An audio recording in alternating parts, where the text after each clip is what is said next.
So far, our pathway has taken us to be able to meet several different characters, and our new character for this week is going to be Mary of Bethany. I love studying the story of Mary of Bethany because she lived in the town of Bethany, of course, and she is the sister of Martha and of Lazarus. Now, you probably have heard about them, but this is a family unit, and they lived in the town of Bethany. You say, why in the world is that so important? It's because it's just outside of Jerusalem.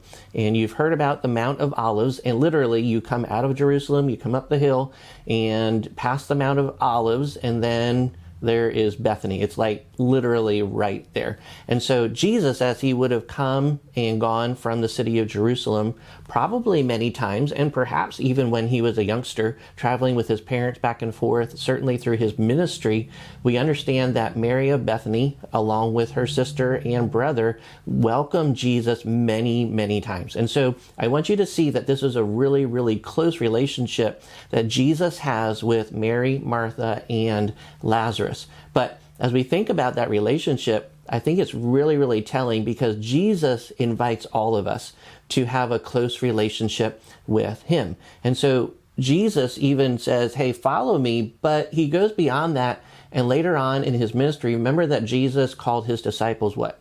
His friends. And so we are called to be the friends of Christ, to be able to walk with him. Yes, he is still Lord. There is still division there. But we understand that we get to walk with Christ, to get to know his heartbeat and to know him. But we also know that we don't just know him, but we also know the other people who are around us. There's relationships that are there.